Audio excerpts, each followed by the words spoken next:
Hi, my friend. Thank you so much for watching. I've got a really interesting one today. It's called I Am Rosa Parks. Let's see what's inside. I am Rosa Parks. I am Rosa Parks. Growing up, I was small for my age. I was sick a lot too, since we didn't have money for a doctor. But that didn't mean I was weak. I'm not that short. Looks like you are. When I was 11, as I was walking home from school, a boy on roller skates came zipping by and shoved me. He thought I'd be an easy target.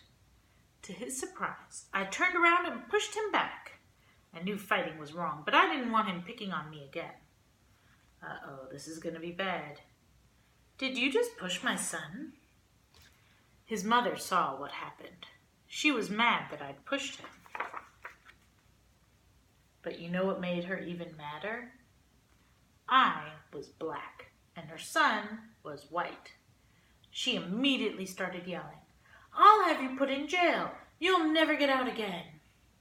No question, it was scary.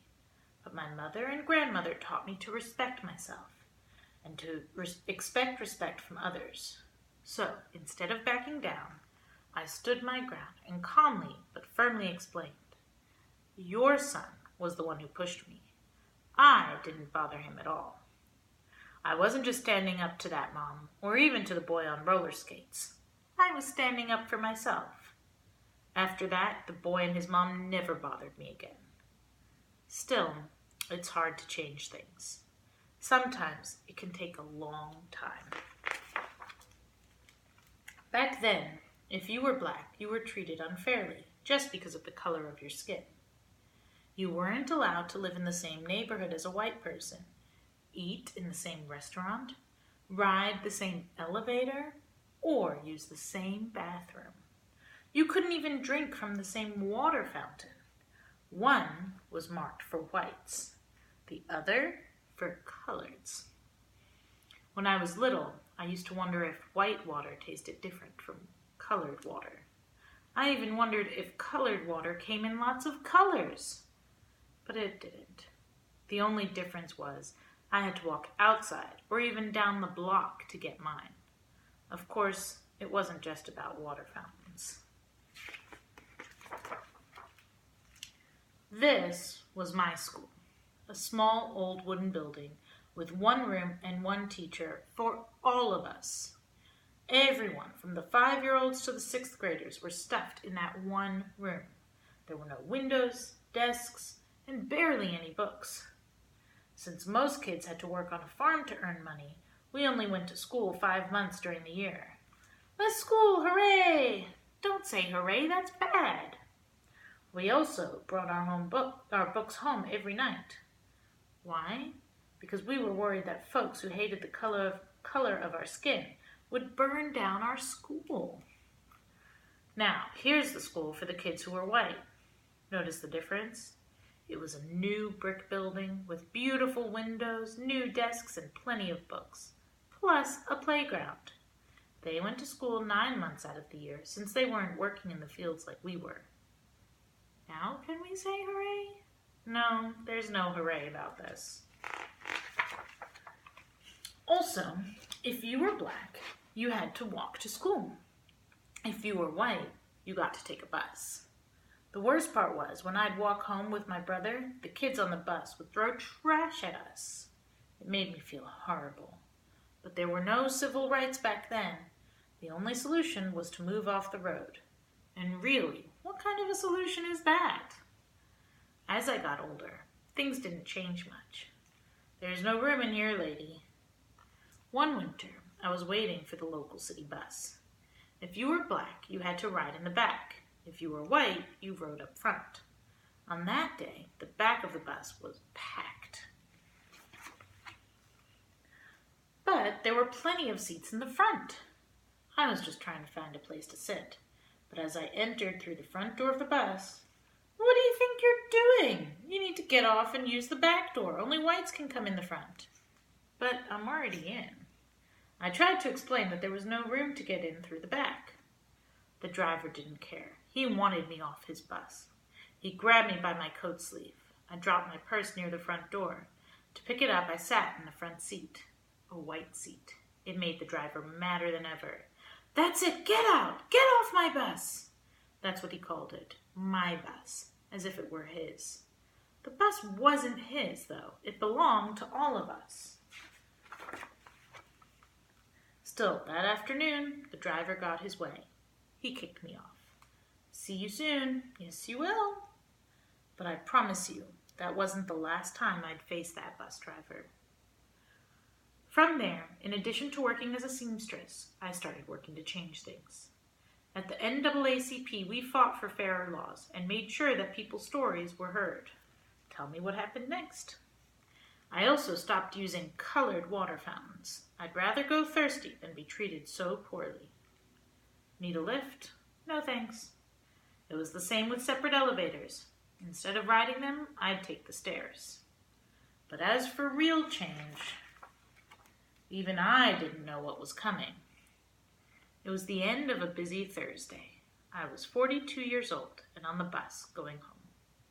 This time, I was sitting in the first row of seats that were allowed for black people. There was one man next to me and two women across from me. It was the same driver from before. The exact same one from all those years earlier. At the third stop, a few white people got on, filling the rest of the empty seats. There was one white person left standing, so the driver told those of us in my row, "Let me have those front seats." At first, none of us moved. But when he asked again, "Y'all better make it light on yourselves and let me have those seats," the other three people got up. I stayed right where I was. Sliding over to the window, I thought about what he was demanding. He wanted to take my seat away. He wanted to give it to that man. And why? Come on, get up. Because I was black and the man was white. I knew what the rules said, but I also knew in my heart that's not how you treat people. Without a doubt, the driver was mad. But I never lost my cool. Never raised my voice. "Are you going to get up?"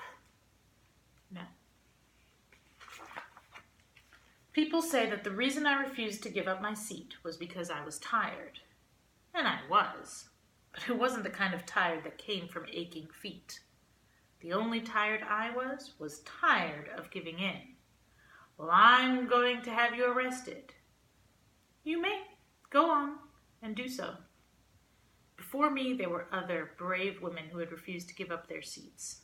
Still, on that day, for violating the rules of Montgomery, Alabama, I got arrested. But by standing up for myself, I ignited a movement. From there, the Montgomery bus boycott began. For 381 days, that's well over a year, all blacks in the city, and even a few whites, refused to ride the public buses. "But if you don't use the buses, we'll go out of business. Then maybe you should think about changing your rules." Finally, the rules were changed. Public buses were no longer allowed to separate people based on the color of their skin. That was only the beginning. Eventually, we were allowed to drink from the same water fountains, ride the same elevators, and yes, go to the same schools. In the Declaration of Independence, Thomas Jefferson wrote that we're all created equal. Finally, the nation was starting to act like it. Now can we say hooray? Soon, we're close. Of course, that didn't mean the fight was over. There were thousands of other people just like that bus driver. But after hearing how I didn't give up my seat, there were now thousands more people just like me, together inspired and committed to justice. "My name's Martin. Want to hear a rough draft of my speech?" You bet I do. In my life, people tried to knock me down, tried to make me feel less than I was. They teased me for being small, being black, being different. Let me be clear. No one should be able to do that. But if they try, you must stand strong Stand up for what's right. Stand up for yourself, even if it means sitting down. When you do, others will follow. What's the medal? It's the Congressional Gold Medal, one of government's highest honors. George Washington got one. Cool. Now can I say hooray? Go for it. Hooray! I am Rosa Parks. I'm not a politician or a president or an actor or a famous business owner. I'm just an ordinary person. But I'm also proof that there's no such thing as an ordinary person. I hope you'll always stand up for yourself. And I hope you'll remember that we're all in this together. The only tired I was tired of giving in. There she is. That's actual Rosa Parks. The end. Thank you so much for watching. I think it's so cool. Just by standing her ground, sitting her ground, sitting in her seat, she sparked a movement. It's amazing. Thank you so much for watching. If you like this video, give it a big thumbs up. Be sure to subscribe so we can read more cool books together. Thanks for watching. Bye for now. High five.